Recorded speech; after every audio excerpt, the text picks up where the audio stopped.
had a swag of meetings during the week. Today was the end of the carnival at Randwick, and there was a good roll up there today, and there was a big rock band or something was going on. There was plenty of music after the last and plenty of people hanging around in the party mood, which seems to be the attraction these days to get people to the races. Anyway, I'm always talking down a bit, but it's funny. I wish we could get a situation where they'd be more interested in the gambling side of racing. Now, of course, last weekend was the Easter weekend, and on the Monday we had on the long weekend Monday, on the 21st of April, we had the meeting on the at Randwick, but on the Kensington track. The rail was 3 metres out. The track was dead. You know, what a shame it is.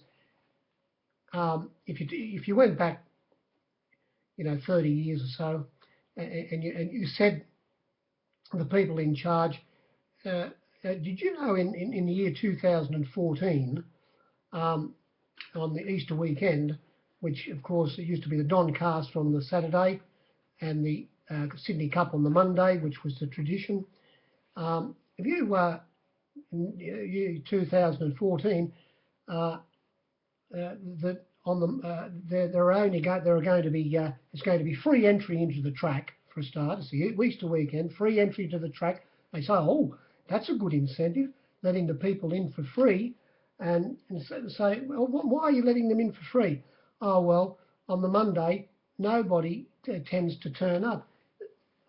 It was an absolute ghost town there on Monday. You got no idea. They'd say, well, wait there, well, what's the story there? Oh, well, it's just the way the young people who go to the races these days, of course, they wake up on the Monday morning and they go for their Sky, and there's not a caser in it. They've got a few credit cards there, and 2 of them they can't use. One's got something in it. You can't go to the races. No section to bet with. Well, I suppose that's not their fault, is it? Oh well, it's the way it's been programmed. The Sydney Cup now, there's no incentive. It was like a provincial meeting they had on the Monday anyway. But I was going to say also that there's far too much racing. But I was reading either yesterday or the day before that on Good Friday. Gee whiz, I hope it doesn't happen here, because we only have the 2 days in Australia, apparently like they do in England, but they don't even have Good Friday apparently off in England now. They raced, it was the first time in over 50 years that they actually raced somewhere in England this year, and so Christmas Day is the break. I don't know what the story is over there, but here, the way the situation is with the TAB and the amount of racetracks that we have in each state, it's just an absolute impossibility for the punters to get a good guide on things, and of course to take out that the tote keeps on raping them with.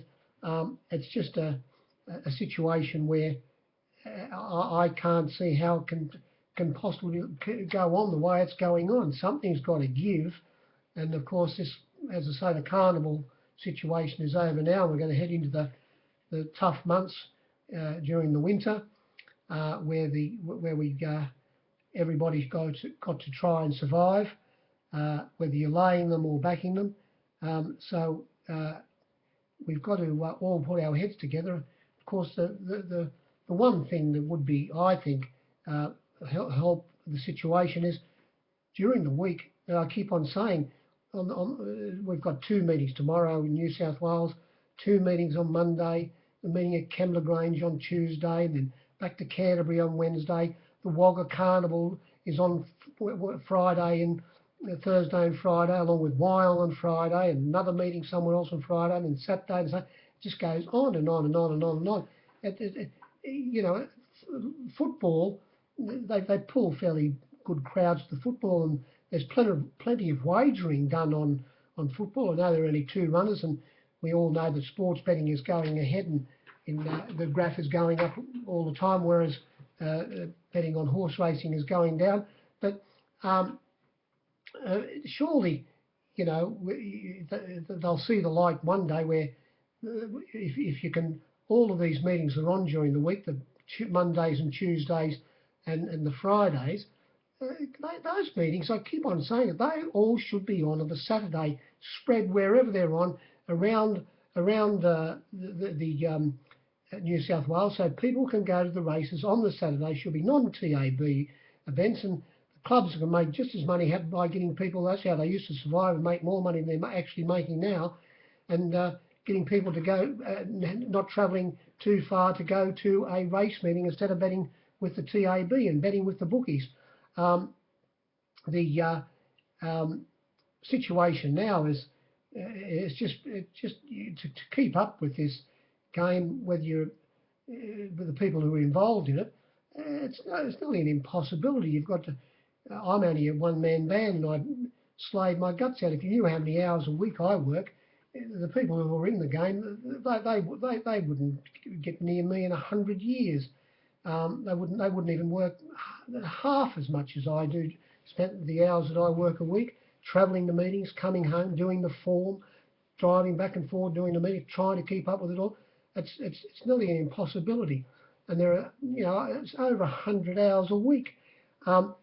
Football, you know, we have of course, the Friday night, the Saturday and the Sunday games, and Monday, and then you've got that break. And of course, they don't race all year. There's only 26 half the year, or how many months, 5 and a bit months or something. We have the football season, and there's the break, and all the football fans look forward to when the lead up, the teams coming back and the new players and so forth, and not only that big break that they have, but also the break during the week, where there's after the Monday, you've got, of course, the Tuesday, the Wednesday, and the Thursday.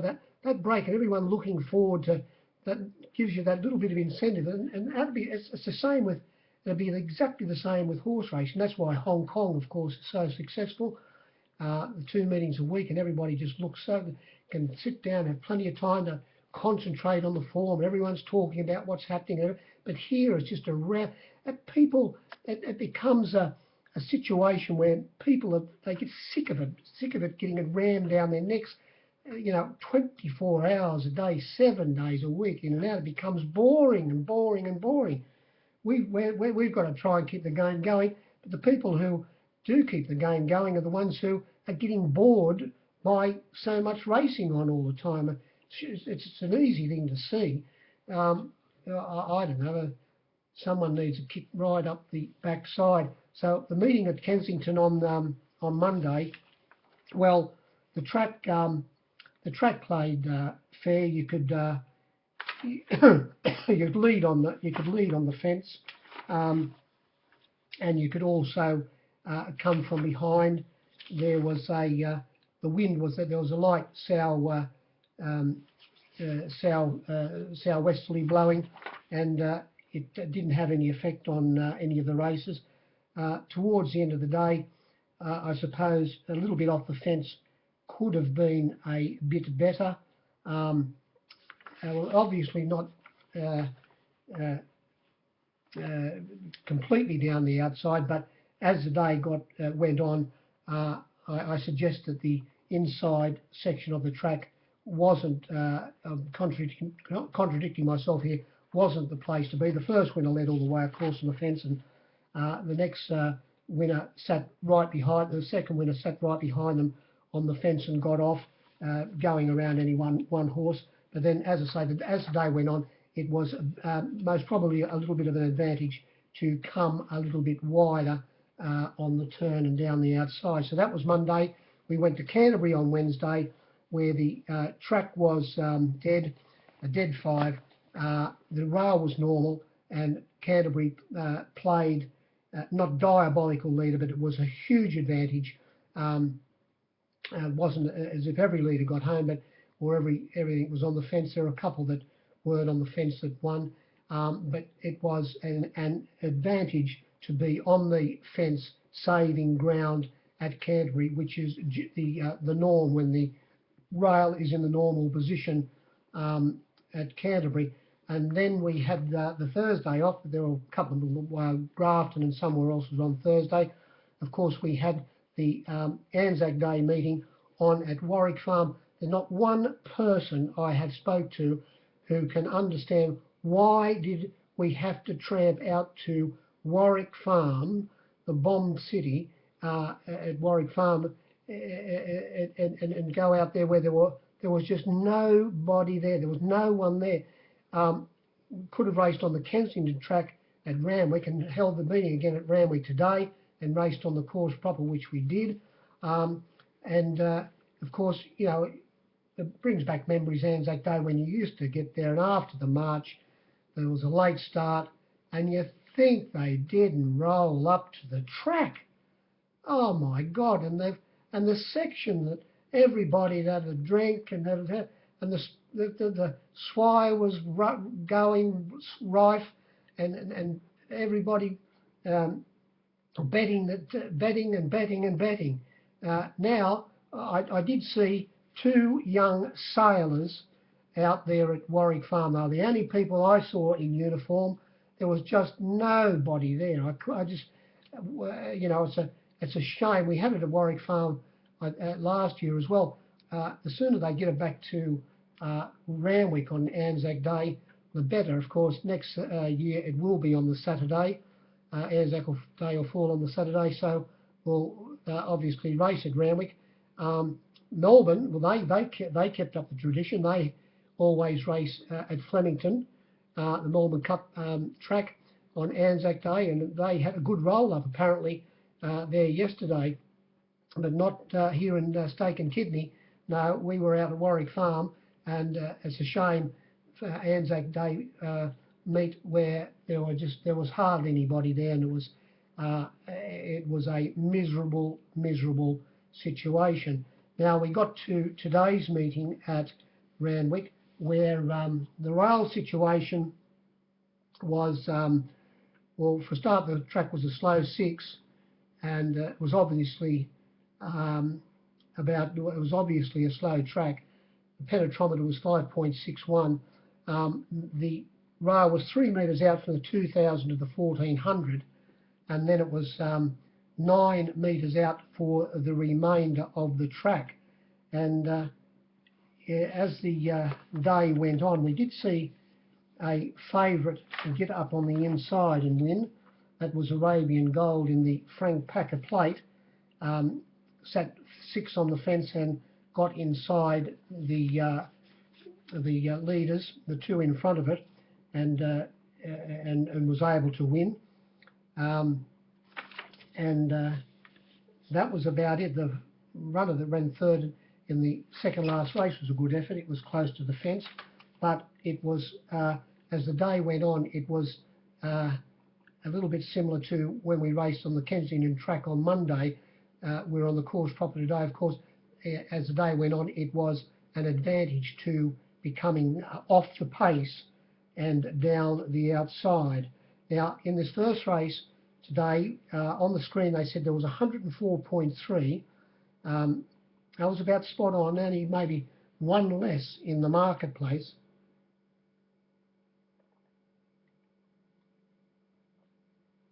Oh my God, about 1 less in the marketplace, about 103, and the winner was Capers.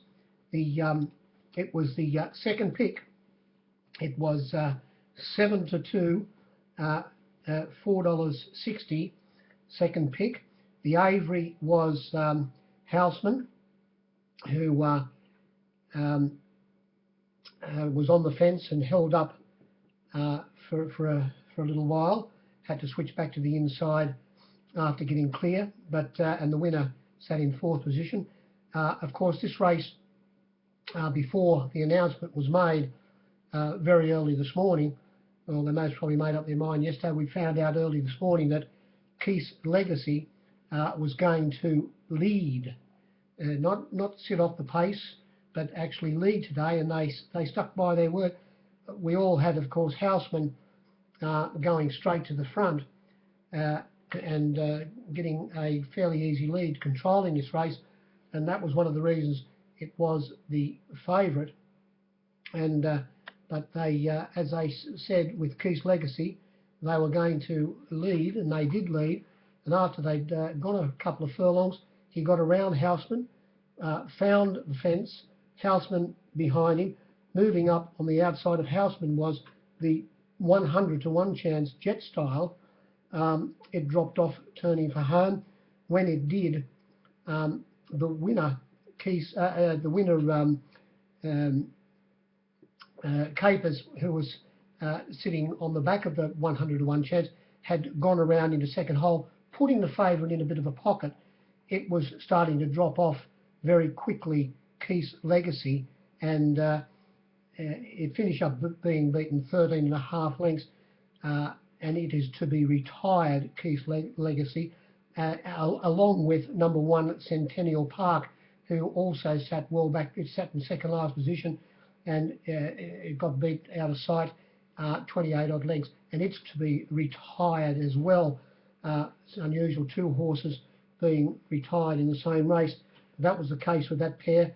After it got around and got up to the leaders, Capers, it held on very well, beating only by a head the fast finishing Loaded, who had sat back in 5th or 6th position on the fence, easing to the outside and failing to catch Capers, who had got past the leaders, as I say, after they topped the rise. The favourite slightly held up, it got back on the inside, but was safely held towards the finish, beaten a length. And Sedcom, who was always off the fence midfield, it plugged away into 4th hole. First and second, the favourite, they were the best runs in the race, and run the race again. One of those 3 would obviously win that race. Again, the market would be slightly different. Race 2, well, we saw a very easy runner here in the market get the cash, and a good result for the captains, because Hot Schnitzel, we put it up a 4 to 1 chance, $5.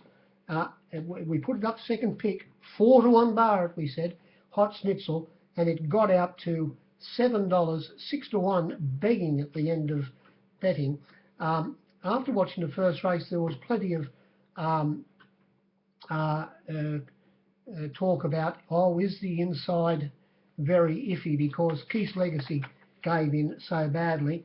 And when Houseman, of course, had switched back to the inside, he didn't, the last little bit, he started to flounder a little bit. And even, and of course, the second horse, when it got to the outside, made up plenty of ground. And also the 40 to 1 chance Einstein, who came from last, it was starting to make up ground down the outside. So everyone was saying, well, wait there, this fence might be a bit iffy here. And Hot Schnitzel's drawn barrier 1, and I'd say that was one of the main reasons why it got out in the market. But we had That's a Good Idea going to a clear lead here, and coming down the side at around about the 600, Hot Schnitzel, ridden by Horseman Bowman, who's off to Honkers along with Tommy Terrific Berry tomorrow, or tonight they're leaving and riding there tomorrow. Hot Schnitzel was was able to easily get off the rails. The leader was most probably off a little bit off the rails as well, and he was able to get to its outside, Hot Schnitzel. It was a funny run race, because when he did get to the leads, That's a Good Idea, he sat up a little bit on it, and the runners behind, especially See the World, which wasn't suited by the muddling, or not muddling, but changing of tempo, it started to pull very, very badly and hung in the run. It wanted the pace on all the way. It was sensationally back from $7 into $5. And I'll give you the flux here in a minute, because the flux here and what was on the screen is about 7% difference. But anyway, sitting outside Hot Schnitzel was Emblems, stablemate to the favourite Neudart. Back on the fence, Aeronautical. On its outside, the favourite. 3 wide, coming to the turn, See the World, and the 200 to 1 chance Star of Octagonal was running last. And it was apparent that after topping the rise, the only 2 chances of winning this race were going to be the winner and the favourite. For a few strides, it looked like Neudart was going to go out after Hot Schnitzel, and if you were on the favourite, or you were a Captain Cookie who had laid the favourite, you said to yourself, oh yes, this will be able to catch Hot Schnitzel, but it wasn't the case. And Hot Schnitzel, as I say, after getting around, that's a good idea, who gave in fairly quickly, was well off the fence and kept on going, and to beat the favourite by 1.3 lengths. Favourite was a little bit disappointing. Aeronautical got up on the inside, closest to the fence, beaten 2.6 lengths. So that part of the track suggested its run was maybe a little bit better than it looked. That was about all I'd say there. As I say, in the race, they said there was 105.3 on the screen. Well, these were the fluctuations. $5 out to $7 Hot Schnitzel. See the World, $7 into $5, very hard to get. Neudart, they said that the best luck was evening money, evens on the field. Well, there was 5 to 4 given, $2.25, a mile at $2.10. Aeronautical, it was a 30 to 1 chance after opening up a score, 20 to 1. Then we had the 200 to 1, 150 to 1 chance Star of Octagonal, 100s out to 150s. Emblems, $7.50 out to $9, back into $8.50, and that's a good idea. $7 out to $10, only about 98%, not 105.3. Race 3, well, here they said there was 107.6 on the screen, and again, a big discrepancy. Only about 98 given in the marketplace. It was all right for those robots who had the members and caught, snookered, and trapped in those where they've got them and not in the marketplace where they can't see what actually you can get. They're duking them with a hot set. They said there was 107.6 where in that marketplace where we are playing the hardest, toughest of all times, only 98%. This race was won by a very well-backed runner, 2 Blue. You wouldn't see it, but $10 was given on the fence. It only started. Well, they returned at $7, a 6 to 1 chance. It ran $7.50 on the fence, a 13 to 2 chance. It sat in about 7th position, getting a good run, was slightly held up, turning for home. Once it got off heels, it finished a little bit too strongly for You'll Never, who settled down in last position on the fence, getting off it before the turn, getting a middle split, getting up inside the winner at one stage, but the winner was a little bit too strong on the line. It was only 0.1 of a length when they hit the nose margin when they hit the line, and finishing up close to the fence was Mount Nebo, who settled down in third last position. Excuse me. And when they turned for home, instead of getting to the outside, ridden by Bold Blake Shin, who was replaced later in the day because of the weight situation, it ran right along the fence, Mount Nebo, in possibly the worst section of the ground, to be only beaten 0.2 of a length. Excuse me. So its run was most probably fairly good, and its price fluctuation was $11 out to $15, which you wouldn't see. Excuse me, back into $10. This rotten Pooty Blue. Anyway, and as I say, there was only 0.1, 0.2 when they hit the line between the three of them. The Who started Avery in this race? Well, we gave in this race, we gave, gee whiz, the betting was wide. Now I look at it. We gave 13-2 the field here. The flux were single style, $9.50 out to $7.50 back into $7. Nothing like Luca, who pulled up with a poor recovery rate and will have to trial before it races again. Sat 3 wide on a limb and was beaten a long way, nearly 30 lengths. Was eased down by Nashville Willer. Before it raced, it was inspected by the vet, the trainer, saying that it had aggravated an old injury to its leg, and they said they were going to ride it with cover. Well, it got trapped 3 wide. The betting, we put it up a 7-2 chance, $4.60. It was $8 when the starter said go. Mount Nebo, $12 out to $15, back into $10. Green Beret, $4.60 out to $7, which you wouldn't see, back into $6. 2 Blue, $10 into $7.50, the winner. Boss Lane, $10 out to $11, back into $9 or even $8.50, Boss Lane. Casino Swoop, $5. I gave $7.50, which you wouldn't see. The best flux, $6.50, I think. Started $7 on my board. Gold Opponent, 20 out to 40, back into 26. Coins, 11 out to 12, back into 11. And You'll Never, 12 out to 16, back into 14. Only about 98%. So it was a lot less than what you saw on the screen. Another advantage why you have got to be, if you've got any respect for your section, if you've got any respect for your money, you have to come to the track to secure the best odds. Oh my God, don't shop at the corner shop. Come to the supermarket.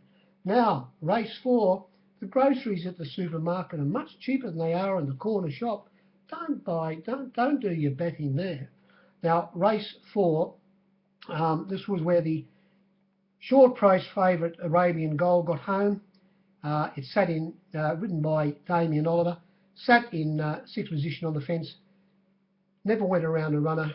After they'd turned for home, the leader, Equator, I own the lead, trained by Gay, of course. It led Malice on its outside, Theodon tucked away 3rd on the fence. On its outside, Hooked, who travelled up sweetly coming up the rise and looked like it was going to win. It was the 2nd pick. And then we had the winner, Arabian Gold, and on its outside, Show the World. The other 3 runners well back in the field. It got inside every runner after they topped the rise, the favourite, and went away and won by 1.3 lengths, beating the other runner that sat on the fence behind the lead, and that was Theodon, but safely held it to the line. Running 3rd after sitting outside the leader was Malice, ran an even race, and Hook was very disappointing. We put it up $4, 3-1, 3-1 bar. It got out to $4.80. It only started $4 Hooked. The favourite, we put it up 5-4. You wouldn't see it. There was 6-4, $2.50 given in the outside ring, plenty of $2.40. It only started the 5-4 or even $2.20, a twinge less than the 5-4, maybe $2.20 when they jumped. I was $2.25 like the steam tug I am, and paid the penalty, of course. I did a bucketful on this race, and it was able to get the cash in possibly the worst section of the ground. Race 5, well, here in that fourth race, they said there was 105.9 on the screen, only maybe 3 less than the marketplace, about 103. In race 5, 104.5 or 104.6 on the screen, maybe 101.5, 2 or 3 less in the marketplace. And here we saw the visitor from South Australia, Go Indy Go, sailed down the outside. Now, this is where, when the track all of a sudden started to play towards those who were coming from behind, because when we look at it now, in race 5, this winner came from second last position down the outside, of course, Go Indy. The next winner, the Japanese visitor, Hannah's Goal, it came from last, right down the outside. The race after that, Estonian Princess, sat in last position, got in between runners and came down the outside and won. And of course, in the last race, where did the winner sit?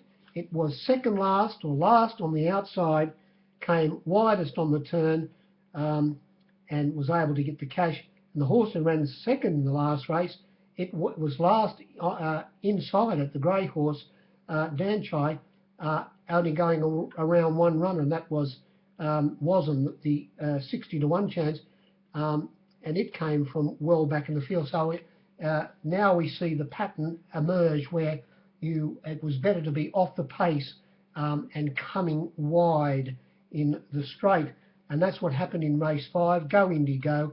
The pace was on all the way. Unknown. Well, it didn't go breakneck, but they ran along. The 200 to 1 chance led in the Champagne Stakes for the 2-year-olds. Down the side, on its outside, was Zululand, and they raced in pairs.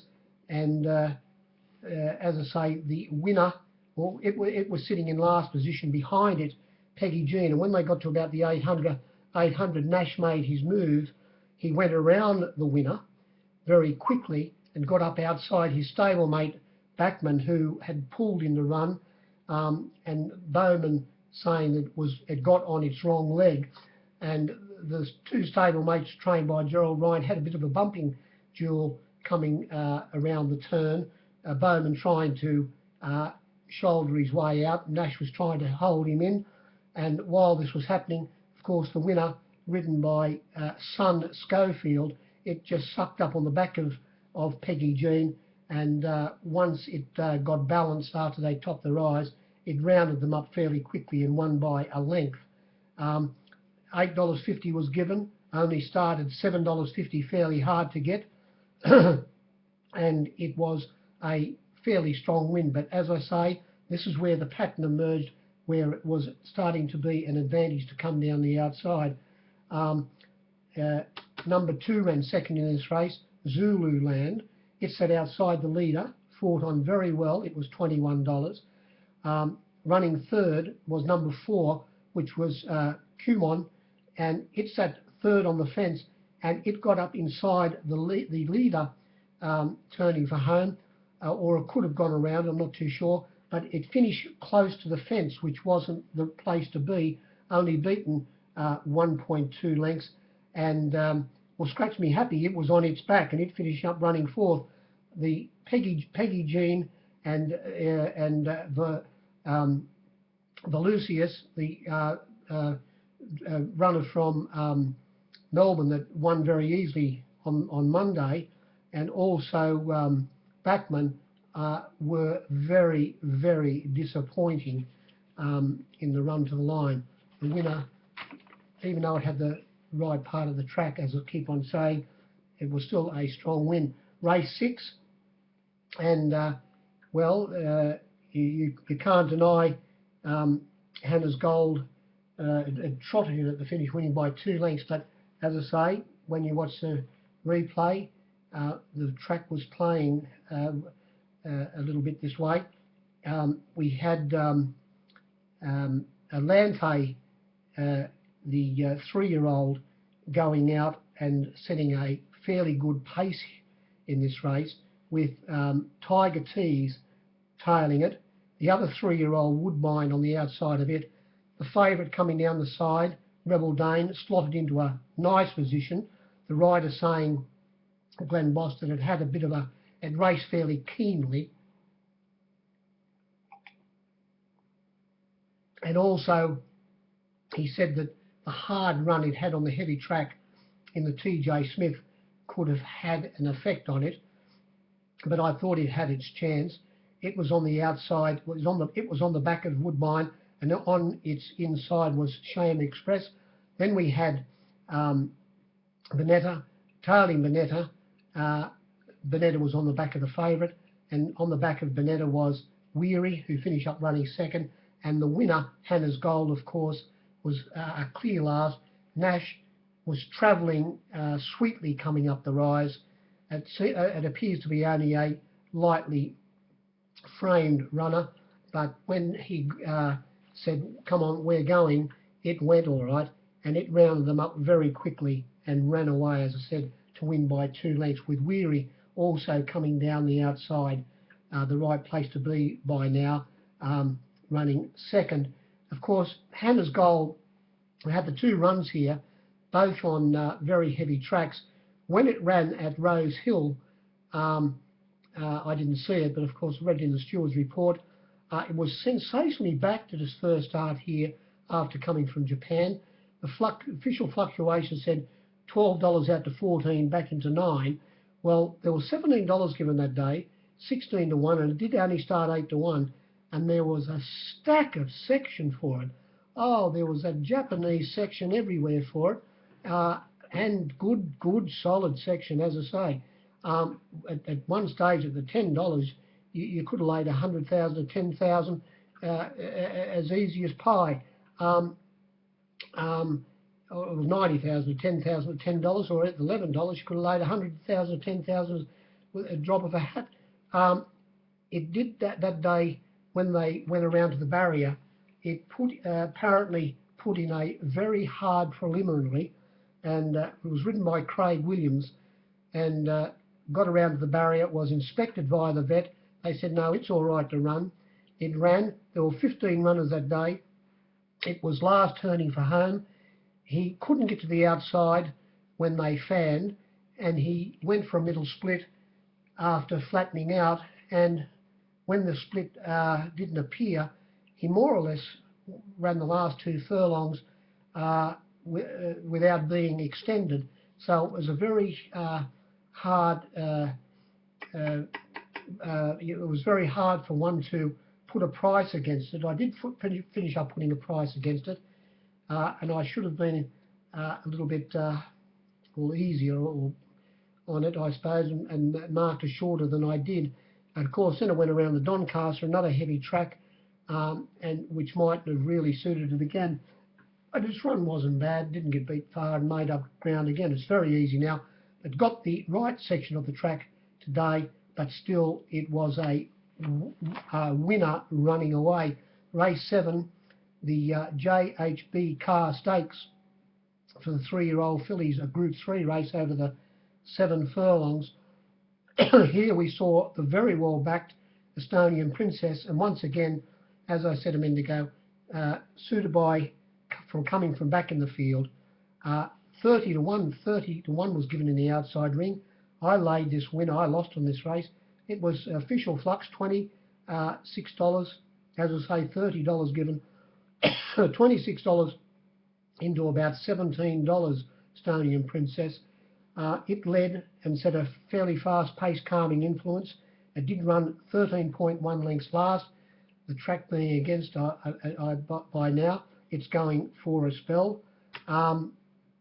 Estonian Princess, was ridden by, she was ridden by, this is for the 3-year-old fillies, of course.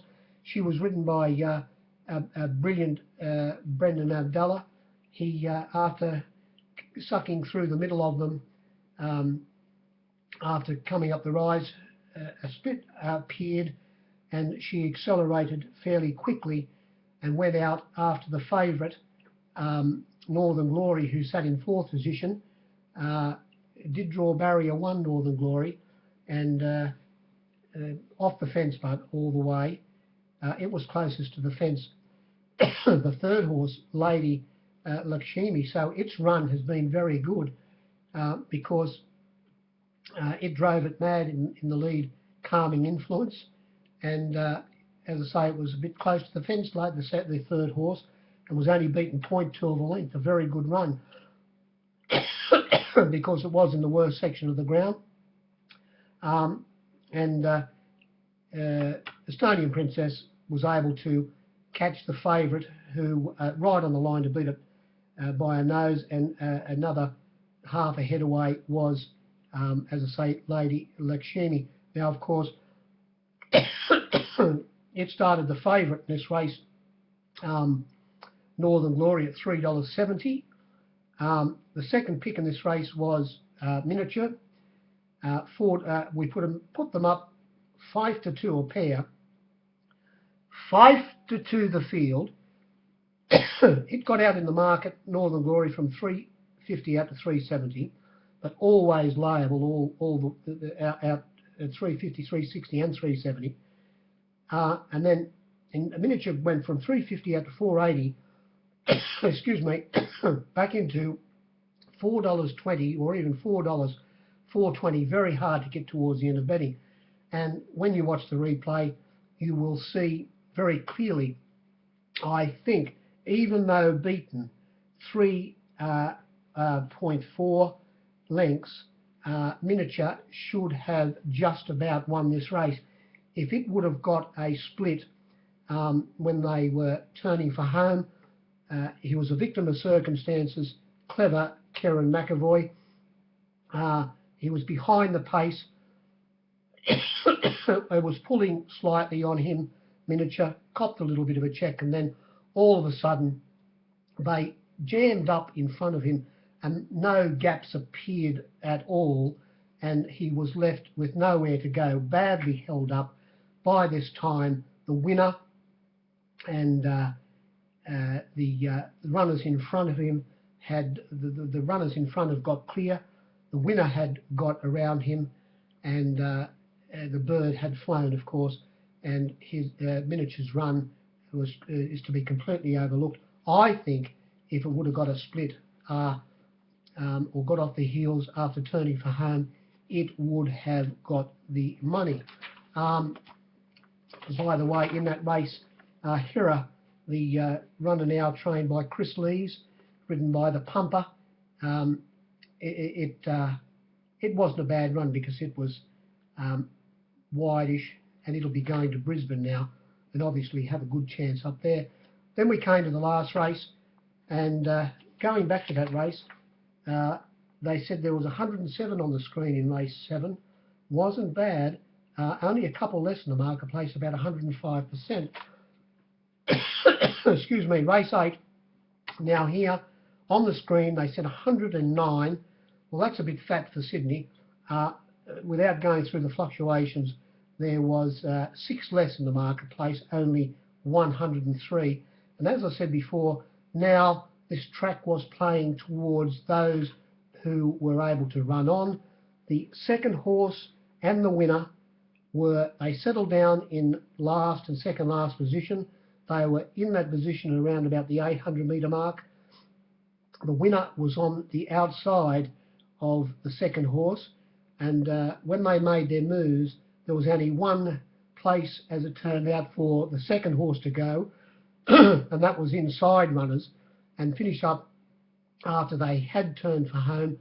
The runner that was closest to the fence was the 60-to-1 chance Wasn't, and it was the only runner that he had to go around, but still fairly close to the fence, maybe 2 to 3 off, whereas the winner made a run around the field, got a little bit of a suck coming up to the turn, and then also up the rise, but once eased to the outside, got into that better part of the ground and was able to sail down the outside and win by 2.5 lengths. The grey horse Dan Chiren was, as I say, ran second, and running third after sitting in midfield and getting into about 5th position, turning for home, but having its chance was Slow Pace, and coming from behind it, a couple of runners behind it, making up ground down the outside in the right section, was Al Zora, a 40-to-1 chance. And the favourite, which was I'm Imposing, it was hard. Well, I laid it, When the fluck was $3.80, I was $4.20. The best fluck's $4.20. I gave $4.40 for plenty in the outside ring. It led on the fence, Strawberry Boy. It was well backed, $10 given about Strawberry Boy. Only started $7 or $7.50, hard to get. It led, but it had a few problems. It pulled up. It beaten 30 odd lengths, just ridden by natural roulette. He sat up after they turned for home when it was obviously gone. He said it was gone at the 600. It did run along in front. It pulled up with a laceration to its hock, also a bit lame, and and also with a poor recovery rate. It led, as I say, diametric.